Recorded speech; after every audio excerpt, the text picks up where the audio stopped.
Can I face this? Can I make it? I feel faithless, wish I could replace. So what's up, kamusta? Ayos ba tayo dyan? So nandito tayo ngayon sa may Premium Bikes Baliwag branch para sa update natin dito sa motor na to. Ano nga ba to? Ito yung Suzuki Bergman Street at ito yung bagong kulay nila ngayon. So umpisa na natin yung vlog ngayong araw na to. Ayos na ayos siya. I will chase it, I will Yo. rage it. Waking up, every day's tough. I'm just hoping I can make it through the same stuff. Got a bad job, got no love. Feel so alone, feel so stuck. Gotta find something to look forward to. Anything to keep my mind off what I'm going through. But I don't know where to start, what's the first move? Maybe I just try a bunch of different things soon. Yeah. So ayun, nandito ulit tayo sa may Premium Bikes Baliwag para sa update natin. Meron tayong nakitang bago ngayon. Ito yung bagong kulay ng Bergman Street. So sa mga nagsasabi kung EX ba to, hindi to EX. Pero meron silang EX dito na available, isang unit yan. Ito yung isang klase na kulay. Okay, ito yung brown tapos gray, yung combination. So meron pa isang kulay niyan, hindi pa natin nakikita. Pero kapag nakita natin yan, update ko pa rin kayo. Pero syempre, yung price dito, ito yung price niya. So spot cash, 95,200. Yung kanyang down payment is 9,340. Ang monthly ay 4,731. Meron siyang rebate na 200. Ayan. Pero dito, update ko kayo dito. Ikutan muna natin itong Bergman Street. Ito yung price niya para dun sa mga kukuha. Ayan. So medyo konti lang yung kanilang difference pagdating sa price. Pero yun na nga, dahil nga dito kasi is mas malaki na yung gulong, tsaka mas upgraded to mas magandang version or other option. Ayan, other option para dun sa Bergman. So hindi pa rin naman inalisto ni Suzuki itong Bergman Street. Okay, dalawa na yung pagpipilian nyo, Street tsaka yung EX. So ikutan na natin itong motorcycle na to. So syempre dito sa kanyang front view, meron tayong clear na windscreen dito. Medyo mababa lang siya, hindi siya ganoon kataas at maganda yung dito glass na ginamit dito para dito sa kanyang windscreen. Tsaka ang ganda ng bolts.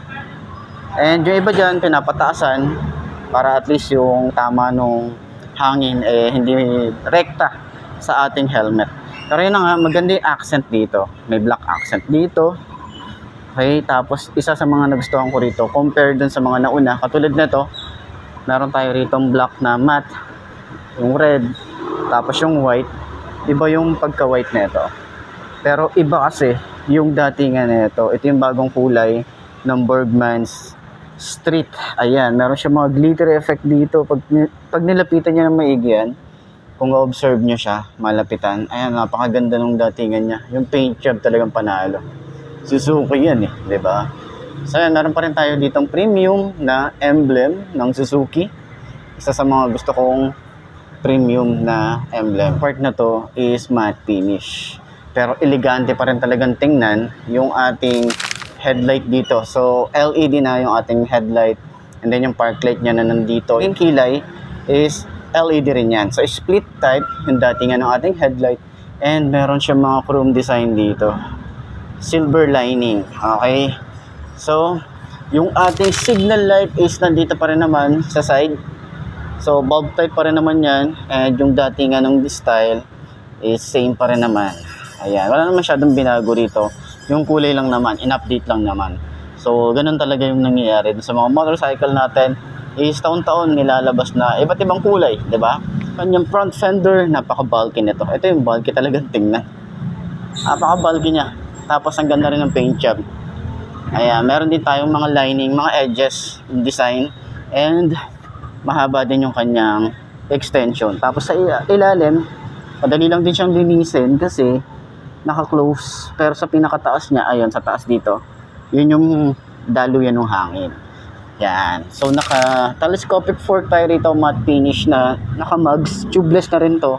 And then yung tires dito is MRF, kaya maganda na rin yung tires dito. So, ang size dito ay 80 by 90 by 12. So, naka single disc brake tayo rito sa harap. Single pot caliper tayo dito. Yung kanyang brand is Nissin. Dito pa lang okay na, panalo na, quality. Okay. Dito sa side, meron tayong malawak na gulay board. Ayan, sobrang lawak niyan, boy. Ganda rin ng design, extension ng ating paa. Andiyan pa rin yung comfort. So, dito sa part na to is matte. Ganda rin yung texture niya, medyo kakaiba. And then yung tapakan natin dito, meron siyang parang rubber. Yung design, lalo dito. Para at least hindi siya madulas.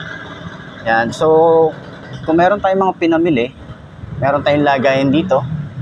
Yan, utility hook.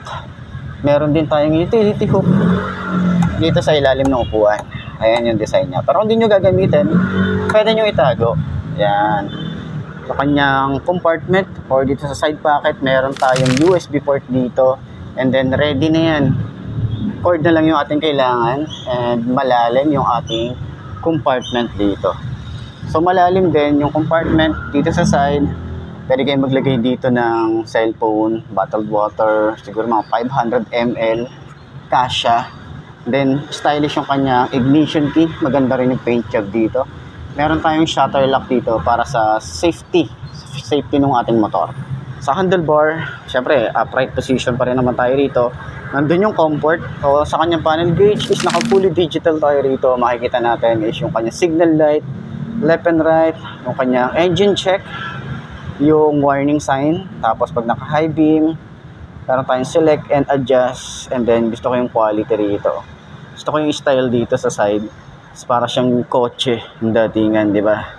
Siyempre meron pa rin tayo ditong Suzuki logo na maliit, and then ito glossy and then matte finish dito. Yung ating switches dito, looks premium siya, lalo na rito.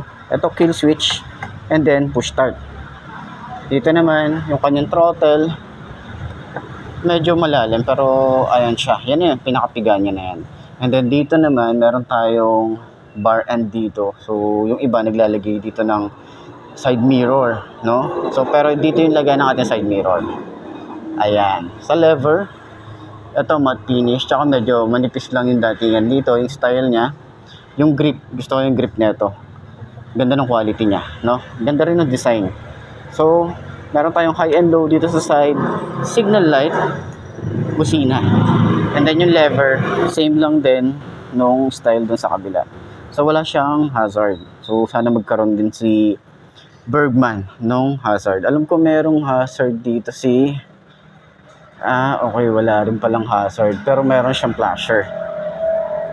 So, dito... wala siyang flasher.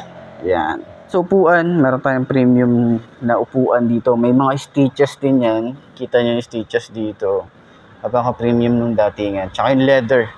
Ganda ng leather nito. Ayan. Kita nyo. Tapos yung kapal ng foam. Ayan, yung lambot. Sobrang lambot niyan. Ayan, napakaganda niya sa puwet, no? Sa ating betlogs. So, meron din tayo ritong stitches. Ayan, hanggang dito sa OBR is makapal yung ating foam, tsaka malambot. Yung ating upuan na ginamit, ayun yung datingan niya. Maganda yung pagkakagantak dito. Yung fitting niya dito, maganda yung fitting niya. So, meron din tayong helmet hook dito in case na kailangan nating magsabit ng helmet, diba? So, nasa parking tayo, nasa mall, pwede tayo mag-iwan ng helmet dito. So, malapad or malawak yung ating compartment dito. So, dito naman, meron tayong basic tools. Ayan. So, yung kanyang side mirror, ito yung gusto ko. Ano siya? Malapad siya, no? Tapos, meron siyang parang carbon fiber finish dito na design. Ayan. So, maganda rin. Parang halos yung same lang din sa motor natin. Ganun yung lapad niya. So, yung ating gas tank dito, malinis lang. Ganda nung style niya. Tapos, safe yung ating tank dito. Dahil in case na matapon yung ating gas, merong butas dito, yan sa gilid, para rekta, pinakailalim, doon na siya mabubuwas. Okay? So, yung ating gas cap, ayan, hindi na siya kailangan ng susi para ma-open. Yan. So, sakyan natin to mamaya, para dun sa mga 5 to na kagaya ko. Okay?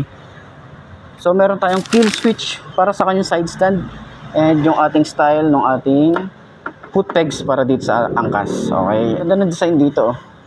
Tagong-tago lang din siya. Tapos yung panggilid, meron pa rin naman tayo ditong Kickstart. Ayan, buti hindi niya alis ni Suzuki yung kickstart, no? So maganda kasi yan na in case na hindi natin ma-monitor yung ating battery, pwede nating i-kick, di ba? So meron tayong Suzuki dito na naka-emboss and naka-mono shock tayo rito. Yan. So meron tayong mudguard. Hindi naman siya alog-alog, no? Meron tayong metal na naka-support dito. So, naka-drum brake tayo dito sa likod. Ang size nung kanyang tires dito ay 90 by 100 by 10. So, dito sa Bergman Street pa rin is 10 inches pa rin naman dito sa likod. So, hindi naman siya nag-upgrade para dito. So, kulay lang talaga yung binago rito sa motorcycle na to. So, naka-air cool pa rin naman tayo rito. Yung ating pipe, stylish pa rin yan. Medyo kakaiba lang yung datingan ng ating pipe dito. So meron tayong parang carbon fiber finish dito. So, dito rin yung style niya. Yan, combination ng glossy and matte. Yung looking na Bergman dito ako gustong-gusto eh. Ito yung mga trip ko eh, mga ganitong emblem. Pakaganda rin ng font. Tapos merong sticker na street.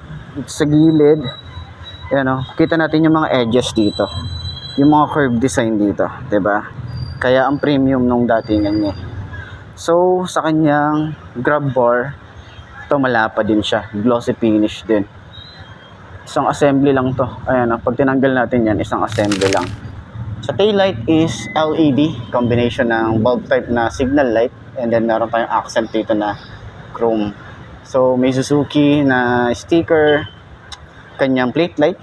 Yan, meron tayong reflector. Tapos, malapad din yung ating rear fender dito. Ayan, ganyan kalapad siya. Okay.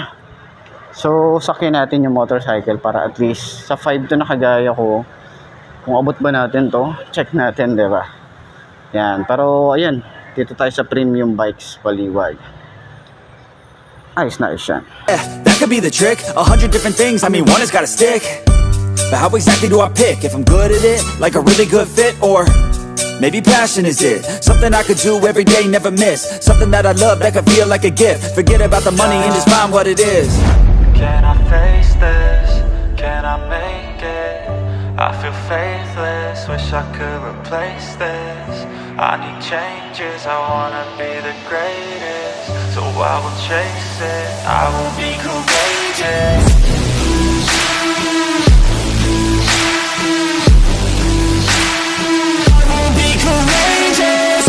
So ayun, sakyan natin yung motorcycle para at least dun sa mga nagtatanong kung ano yung height natin is 5'2" yung ating height.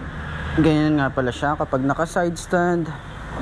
Gusto ko yung pagkaka side stand niya, di ba? Yan, ang laki talaga ng motorcycle na to. Parang hindi siya 125cc. Kung titingnan natin, parang pwede pa tong maggawing 150cc, di ba? Baka naman Bergman is magka 150cc to. Ayan. So 5'2" yung ating height. Sobrang tingkayad. Napakakapal naman kasi nung ating foam para dito sa ating upuan. Nandito na ako sa pinakaunahan para at least maabot natin. Pero abot natin yan kung itatapak natin yung isang paa natin dito sa gulay board. Ayan, abot na natin. Tapos medyo nakababa tayo rito. So ayan yung datingan natin. Pwede natin i-check yung shock nito. Bounce check tayo. Ayan. Napakaganda nung shock boy. Diba? Ganyan maglaro yung shock nung Suzuki Bergman. So sa mga lubak, all goods to.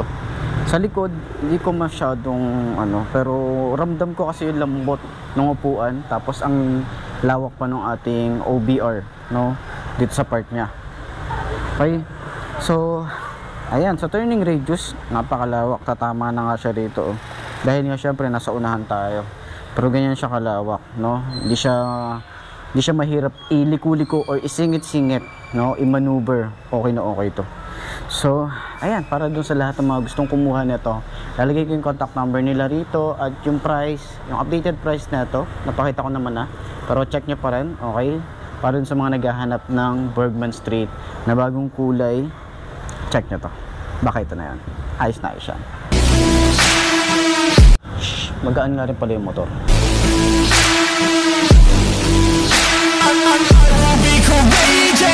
So ayun na nga mga boss, no, ito na ba ang motor na babagi sa'yo? Kung ito na nga ay markahan mo na yan at mag-subscribe ka na sa aking YouTube channel, i-click mo na rin yung notification bell para updated ka sa lahat ng videos na upload natin dito araw-araw. So laging tatandaan, wala sa brand ng motor ang itatagal yan. Kundi na sa pag-aalaga mo yan, tatagal yan, ayos na ayos yan. So kita ka na lang ulit tayo bukas. I'm Mark D. Ciao. Maraming salamat sa inyo. Face this, can I make it? I feel faithless, wish I could replace this. I need changes, I wanna be the greatest. So I will chase it, I will be courageous.